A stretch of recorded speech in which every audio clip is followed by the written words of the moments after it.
Hi hello ನಮಸ್ಕಾರ welcome back to ಸುಮಾಶ್ರನ್ blogs. ಇವತ್ತು ಮಸಾಲ ರೈಸ್ನ ಯಾವ ರೀತಿ ಮಾಡೋದು ಅಂತ ತೋರಿಸ್ತಿದ್ದೀನಿ. ತುಂಬ ಅಂದರೆ ತುಂಬ ಈಸಿಯಾಗಿರುತ್ತೆ. ವೆಜಿಟೇಬಲ್ಸ್ ಎಲ್ಲ ಏನೂ ಬೇಡ, ಜಸ್ಟ್ ಮಸಾಲೆಯಲ್ಲೇ ಮಾಡ್ಬೋದು. ಮಕ್ಕಳ ಲಂಚ್ ಬಾಕ್ಸ್ ಮತ್ತು ಟಿಫಿನ್ ಬಾಕ್ಸ್ಗೆಲ್ಲ ಹಾಕ್ಬೋದು. ತುಂಬ ರುಚಿಯಾಗಿರುತ್ತೆ. ನೈಟ್ ಅಥವಾ ಮಾರ್ನಿಂಗು ಬ್ಯಾಚುಲರ್ಸ್ ಯಾರಾದರೂ ಮಾಡ್ಕೋಬೋದು. ಬನ್ನಿ ಹೇಗೆ ಮಾಡೋದು ಅಂತ ತೋರಿಸ್ತೀನಿ. ನೋಡಿ, ಕಡಿಮೆ ಇಂಗ್ರೀಡಿಯೆಂಟ್ಸನ್ನೇ ಮಾಡೋದು. ಒಂದು 2 ಈರುಳ್ಳಿ, ಒಂದು ಪಲಾವ್ ಎಲೆ, ಒಂಚೂರು ಕೊತ್ತಂಬರಿ, ಪುದೀನ, ಹಾಗೆ ರುಬ್ಬಕ್ಕೆ ಅಂತ ಹೇಳಿಬಿಟ್ಟು 1-2 ಚಕ್ಕೆ, ಒಂದು 4 ಲವಂಗ, ಒಂದು 4 ಕಾಳುಮೆಣಸು, 4ರಿಂದ 5 ಮೆಣಸಿನ್ಕಾಯಿ, ಸ್ವಲ್ಪ ಬೆಳ್ಳುಳ್ಳಿ, ಸ್ವಲ್ಪ ಶುಂಠಿ, ಖಾರ ನಿಮ್ಮ ಟೇಸ್ಟ್ ಅನುಸಾರ ಹಾಕ್ಕೊಳ್ಳಿ. ಇವಾಗ ಈರುಳ್ಳಿನ ಬಿಟ್ಟು ಮತ್ತು ಮಿಕ್ಕಿದ್ದೆಲ್ಲನೂ ಗ್ರೈಂಡ್ ಮಾಡ್ಕೊಂಬರ್ಬೇಕು. ಸ್ವಲ್ಪ ಖಾರ ಜಾಸ್ತಿ ಆಗುತ್ತೆ ನಾನು ಮಾಡಿದಾಗ. ನೀವು ಖಾರ ತಿನ್ನೋರಾದರೆ ಇಷ್ಟೇ ಮೆಣಸಿನ್ಕಾಯಿನ ಹಾಕ್ಕೊಳ್ಳಿ, ಅಥವಾ ಖಾರ ಕಡಿಮೆ ಇರೋದನ್ನಾದರೂ ಯೂಸ್ ಮಾಡಿ. ಖಾರ ಜಾಸ್ತಿ ಬೇಡ ಅಂದರೆ ಇಲ್ಲ, ಬೇಕು ಅಂದರೆ ಹೆಚ್ಚು ಕಮ್ಮಿನಾದರೂ ಮಾಡ್ಕೊಳ್ಳಿ. ಸ್ವಲ್ಪ ಕೊತ್ತಂಬರಿ ಪುದೀನೂ ಹಾಕ್ಕೊಂಡು ಗ್ರೈಂಡ್ ಮಾಡ್ಕೊಂಬರಬೇಕು. ಯಾರೆಲ್ಲ ಸುಮಾರು ಚರಣ್ ಬ್ಲಾಗ್ಸ್ನ ಫಸ್ಟ್ ಟೈಮ್ ನೋಡ್ತಿದ್ದೀರೋ ಪ್ಲೀಸ್ ಸಬ್ಸ್ಕ್ರೈಬ್ ಮಾಡ್ಕೊಂಡು ನೋಡಿ. ಹಾಗೆ ಪಕ್ಕದಲ್ಲಿ ಬೆಲ್ ಐಕಾನ್ನ ಕ್ಲಿಕ್ ಮಾಡಿ ಆಲ್ ಅಂತ ಸೆಲೆಕ್ಟ್ ಮಾಡಿ. ಸ್ವಲ್ಪ ರುಚಿಗೆ ತಕ್ಕಷ್ಟು ಉಪ್ಪು ಹಾಕಿ ಈ ರೀತಿ ಗ್ರೈಂಡ್ ಮಾಡಿದ್ದೀನಿ. ಉಪ್ಪು ಆಪ್ಷನಲ್, ಬೇಕಂದರೆ ಹಾಕ್ಕೊಳ್ಳಿ, ಇಲ್ಲ ನಂತರನಾದರೂ ಹಾಕ್ಕೋಬೋದು. ಹಾಗೆ ಇಲ್ಲಿ 2-3 ಕಪ್ಪಷ್ಟು ಅಕ್ಕಿ ತೊಳೆದಿಟ್ಟಿದ್ದೀನಿ. ಕ್ವಾಂಟಿಟಿ ಮೇಲೆ ಡಿಪೆಂಡು, ನೀವು ಎಷ್ಟು ತೊಗೊತೀರೋ ಅದರ ಮೇಲೆ ಡಿಪೆಂಡು. 1 ಗ್ಲಾಸ್ ಅಕ್ಕಿಗೆ 2 ಗ್ಲಾಸ್ ನೀರು ಥರ ಹಾಕ್ಕೊಳ್ಳಿ, ಚೆನ್ನಾಗಿರುತ್ತೆ ರೈಸು. ಇವಾಗ ನಾನು ಕುಕ್ಕರಲ್ಲಿ ಮಾಡೋದ್ರಿಂದ ಕುಕ್ಕರ್ನ ಎತ್ತಿಟ್ಕೊಂಡಿದ್ದೀನಿ, ಎಣ್ಣೆನ ಹಾಕ್ಕೊಂಡು. ಹಾಗೆ ಒಂದೇ ನೆನಪಿರಲಿ, ಮಕ್ಕಳು ಉಣ್ಣೋಕ್ಕೆ ಅಂತ ಹೇಳಿದರೆ ಸ್ವಲ್ಪ ನೀರು ಜಾಸ್ತಿನೇ ಯೂಸ್ ಮಾಡಿ. ತೀರ ಗಂಡಿದ್ರೆ ಮಕ್ಕಳಿಗೆ ಹೊಟ್ಟೆ ನೋವು ಸ್ಟಾರ್ಟ್ ಆಗುತ್ತೆ. ಸೊ ಸಾಫ್ಟಾಗಿ ಮಾಡಿ ರೈಸ್ನ. ದೊಡ್ಡವ್ರಾದರೆ ನೀರು ಕಡಿಮೆ ಹಾಕ್ಕೊಳ್ಳಿ. 1 ಗ್ಲಾಸ್ ಅಕ್ಕಿಗೆ 1 ಗ್ಲಾಸ್ ಅಥವಾ 1.5 ಗ್ಲಾಸ್ ನೀರನ್ನ ಸೇರಿಸ್ಕೊಳ್ಳಿ, ಚೆನ್ನಾಗಿರುತ್ತೆ.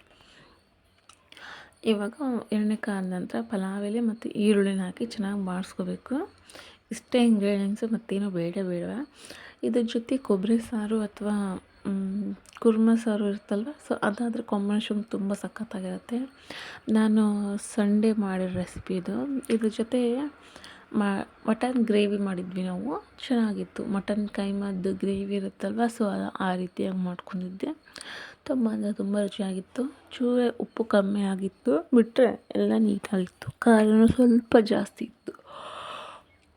ಖಾರ ತಿನ್ನೋದಾದರೆ ಓಕೆ, ನಾವು ಖಾರ ಜಾಸ್ತಿ ತಿನ್ನಲ್ಲ, ಸೊ ಹಾಗಾಗಿ ಮೀಡಿಯಮಲ್ಲಿತ್ತು. ನಮ್ಮದ್ರಿಗೆಲ್ಲ ಸರಿ ಹೋಯಿತು. ಅವ್ರು ಖಾರ ತಿಂತಾರೆ, ನಾನು ಖಾರ ತಿನ್ನೋದಿಲ್ಲ, ಸೊ ಹಾಗಾಗಿ ಓಕೆ, ತುಂಬ ಚೆನ್ನಾಗಿತ್ತು. ಕ್ವಿಕ್ಕಾಗಿ ಹೋಗುತ್ತೆ ಈ ರೀತಿ ಮಸಾಲೆ ರೈಸ್. ಈ ನಾನ್ ವೆಜ್ ಮಾಡಿದಾಗೆಲ್ಲ ಕೆಲಸ ತುಂಬ ಹೆವಿ ಇರುತ್ತಲ್ವ, ಸೊ ಆ ಟೈಮಲ್ಲಿ ಈ ರೀತಿ ಮಸಾಲೆ ರೈಸ್ನ ಮಾಡ್ಕೊಂಡು ನೋಡಿ, ಚೆನ್ನಾಗಿರುತ್ತೆ. ಇವಾಗ ಈರುಳ್ಳಿ ಫ್ರೈ ಆದ ನಂತರ ಇದಕ್ಕೆ ರುಬ್ಬಿಟ್ಟಿರೋಂಥ ಮಸಾಲೆನೆಲ್ಲ ಸೇರಿಸ್ಕೋಬೇಕು. ಪುದೀನೂ ಸಹ ಸೇರಿಸ್ಕೊಳ್ಳಿ, ಟೇಸ್ಟು ಚೆನ್ನಾಗಿರುತ್ತೆ. ಕೊತ್ತಂಬರಿಯಲ್ಲಿ ಮಿಕ್ಸ್ ಆಗೋಯಿತು, ಹಾಗಾಗಿ ಸಪ್ರೇಟಾಗಿ ತೋರ್ಸೋಕ್ಕಾಗಲಿಲ್ಲ ಇಲ್ಲಿ ವೀಡಿಯೋದಲ್ಲಿ. ಇವಾಗ ಇದು ಹಸಿ ಸ್ಮೆಲ್ ಹೋಗೋ ಹಾಗೆ ಸ್ವಲ್ಪ ಬೆನೆಸ್ಕೋಬೇಕು, ಫ್ರೈ ಮಾಡ್ಕೋಬೇಕು ಎಣ್ಣೆಲೇ. ಈ ಎಣ್ಣೆಲಿ ಫ್ರೈ ಆಗುವಾಗ ಈಗ ಸ್ಪೈಸಸ್ನ ಸಹ ಆ್ಯಡ್ ಮಾಡ್ಕೋಬೋದು. ಸ್ಪೈಸಸ್ ಅಂದರೆ ಸ್ವಲ್ಪ ಅರ್ಶಿಣದ ಪುಡಿ, ಕಲರ್ ಸಹ ಅಂದರೆ ನಾನು ಅರ್ಶಿಣ ಹಾಕ್ತಿದ್ದೀನಿ. ನೀವು ಕಲರ್ ಬೇಡ ಅಂದರೆ ವೈಟ್ ಇರಲಿ ಅಂದರೆ ಸೊ ಅರ್ಶಿಣದ ಪುಡಿನ ಸ್ಕಿಪ್ ಮಾಡ್ಬೋದು. ಹಾಗೆ ಒಂಚೂರು ಉಪ್ಪು, ರುಚಿಗೆ ತಕ್ಕಷ್ಟು ಉಪ್ಪು, ನಿಮಗೆ ಎಷ್ಟು ಟೇಸ್ಟ್ ಇರುತ್ತೋ ಅಷ್ಟು ಉಪ್ಪನ್ನು ಸೇರಿಸಿ. ಹಾಗೆ ಸ್ವಲ್ಪ ಗರಂ ಮಸಾಲ ಅಥವಾ ಚಿಕನ್ ಮಸಾಲ ಯಾವುದನ್ನಾದರೂ ಸೇರಿಸ್ಕೋಬೋದು.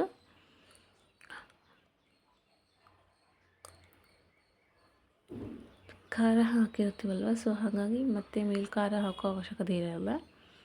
ಕಾಳುಮೆಣಸು ಅದೆಲ್ಲ ಹಾಕಿರ್ತೀವಲ್ವ, ಸೊ ಅದರದ್ದು ಖಾರ ಸ್ವಲ್ಪ ಜಾಸ್ತಿ ಅನಿಸುತ್ತೆ.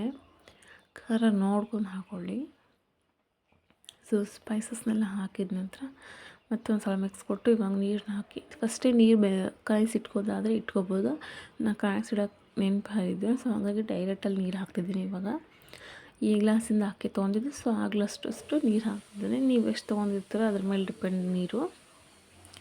ನಾನಿಲ್ಲಿ 2 ಕಪ್ ಅಕ್ಕಿ ತೊಗೊಂಡಿದ್ದೆ, 4 ಕಪ್ ನೀರನ್ನ ಹಾಕಿದ್ದೆ. ಸೊ ಮಕ್ಕಳು ಇರ್ತಾರಲ್ವ, ಸೊ ಹಾಗಾಗಿ 4 ಕಪ್ ನೀರು ಹಾಕಿ, ನೀರು ಈ ರೀತಿ ಕಾಯ್ದು ಕುದಿ ಬರೋಕ್ಕೆ ಸ್ಟಾರ್ಟ್ ಆದಾಗ ಈ ಅಕ್ಕಿನೆಲ್ಲ ಅದಕ್ಕೆ ಸೇರಿಸ್ಕೋಬೇಕು ನೀಟಾಗಿ.